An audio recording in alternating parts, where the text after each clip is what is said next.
Hello everyone, this is Lolly. Welcome back to my channel. Recently I did a video showing some of the new products that I had gotten at our Dollar Tree.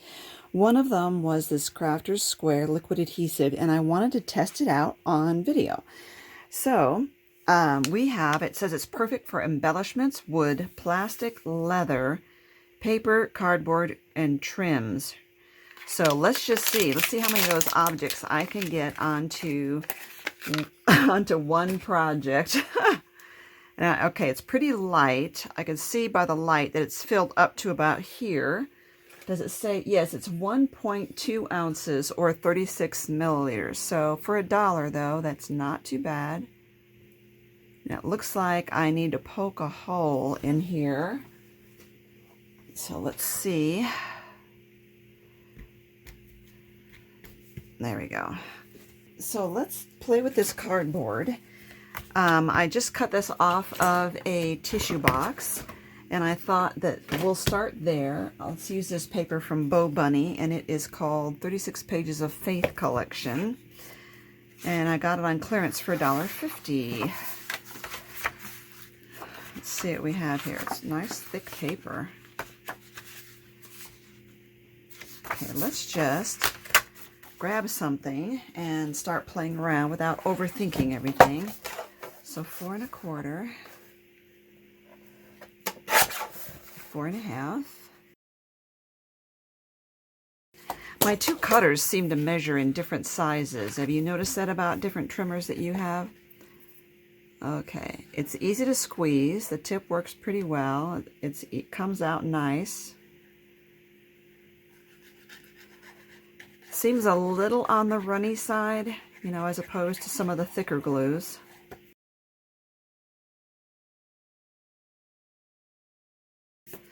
Now I glued that onto this slicker side of the tissue box because I wanted to see how it would hold there.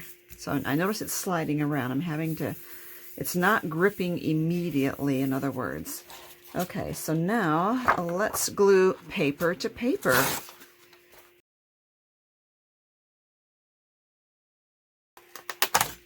My goodness, this pad is kind of weird. The glue on it's really bad. Okay.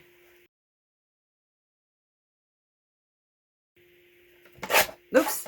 What am I thinking? I don't need 4 1/2. I'm making a pocket this time. That's what we're doing. I'm making like a tag. So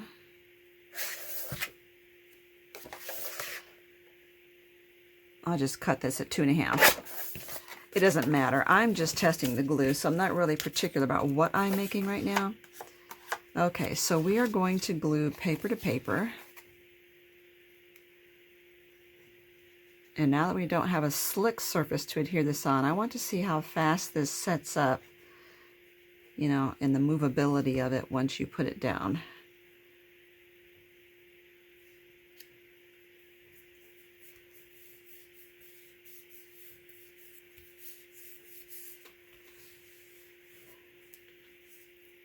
Comes up right away, so it's not a tacky or a quick dry, that's for sure.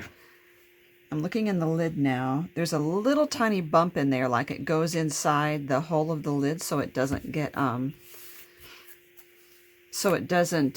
dry out. Okay, now let's get some other types of embellishments on here.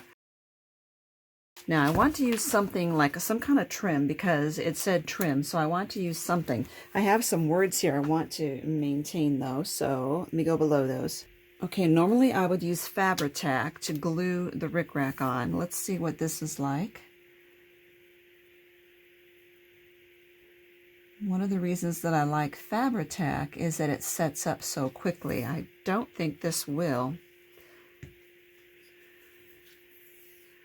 So I'm going to glue many things on here, and then what I think I'll do is let it set overnight because it's getting late, and I want to give this the benefit of the doubt. So I will wait, and then tomorrow we will test the permanence of this glue. It's still sliding around. It's not gripping well, but we'll see how it does. Okay. And it said it can adhere plastic, So maybe some plastic in these circles here.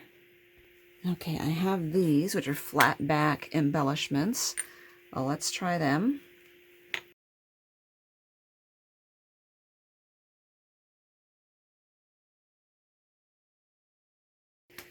Well, let's see. It also suggested wood and leather. So let's pick out one of these pieces. I don't want to paint them because I want them to be just regular untreated wood. This has got a stain on it. I don't think that's going to cause problems, but I'm not sure. Maybe we should just go with the bare wood. I see we've got a flower here. That's a little too tall for me. What does that say? Make a wish. Let's just go ahead and use that.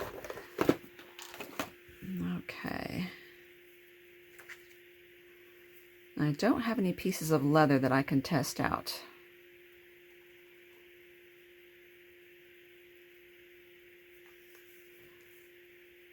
Okay. Let's put Make a Wish down there. Now I just want to see by gently moving this. Okay, it's getting tacky now. It still slides. But the back of that was really slick. But then again, plastic it's slick. So it says it glues plastic. So we needed to just test that and see how it comes. Okay, so here's what we have. It's glued to cardboard. I glued paper to cardboard, paper to paper, fabric trimmed to paper, plastic to paper, and wood to paper. And we are going to let that dry overnight and see how that works. Okay, I'm back.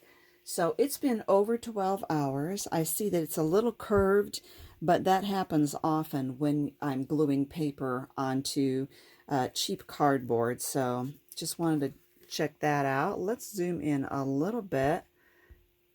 Okay, so this part, we have the pocket here. That's paper glued to paper. Feels pretty sturdy. Feels good. This part here is the where I glued the rickrack on. I'm just pushing it with my nail. It's not popping off. I'm sliding my finger on it. It's not popping off. So that's pretty good.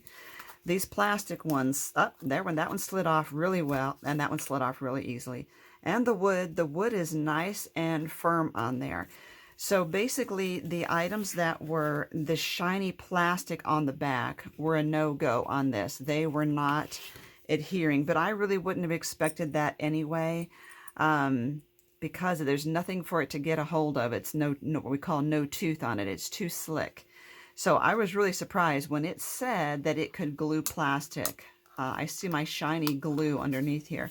I was really surprised when it said it could glue plastic. I really thought, nah, it works better on porous surfaces. That's also why I didn't want to paint this before putting it on, because I wanted to test it. So you could try wood against wood, you know, if you have wood projects you want to do. Obviously, this is not going to work. I would have to use a more permanent glue for this, but it seems to really work well. I am impressed. So that was $1 for 1.2 ounces. The art glitter glue is 2 ounces, so this is just over half of the amount. Yeah, so here's the other question, is this lid here. It's still nice and open. It's not clogged. Nice. And if it did get clogged, this does pop out. Let me show you here. There we go. Got it. Just have to use something rubbery to pull that out. So if it does clog, you can pull this out and rinse it out, although it is really a pain to get it out. Okay, just make sure you cap it after use. So all in all, I'm impressed with it. It is on the runny side, so just keep an eye on that. Another reason why it's probably cheap is because there's so much water in it. There he goes, non-toxic, and it has its ASTM code here. So it says it's non-toxic. I smell no odor at all from it. I didn't put it, I didn't put it close to my face and smell, but I didn't smell anything at all when using it. So that's the review on that. Pretty good. I'm impressed. I wouldn't have expected to have one specific affordable non-toxic glue that would work on plastic as well anyway. So that's my review. Thank you for watching. Hope you can find this at your Dollar Tree. Okay, I have an update. I was editing the video and I realized that I never tested the adhesion from the paper to the cardboard, and you could see I just gently pulled at it and all that came off. Now it's stuck right there. You could see that it's actually pulling parts of the cardboard off. So it's inconsistent as to how well that worked. It looks like the bottom is stuck well, but the top is not. So there's that. So, of course, it would have done better if I had glued this to the more absorbent part of the cardboard instead of to the shiny side. But again, it was a test and I wanted to see. And now I know that the pocket holds well paper to paper, so I'm positive that this would adhere well to this side of the cardboard. Thank you, everyone, for watching. It was a fun experiment. I do think it was worthwhile. It is a good glue. Because it's a 1.2 ounces, if you want to know how much it would cost for 2 ounces, it would be $1.67. And, but again, it's very runny, so you're paying for a lot of water in there, I'm sure. Thank you for watching. If you haven't subscribed to my channel, please do so and hit that bell notification so you will know when my new videos come out.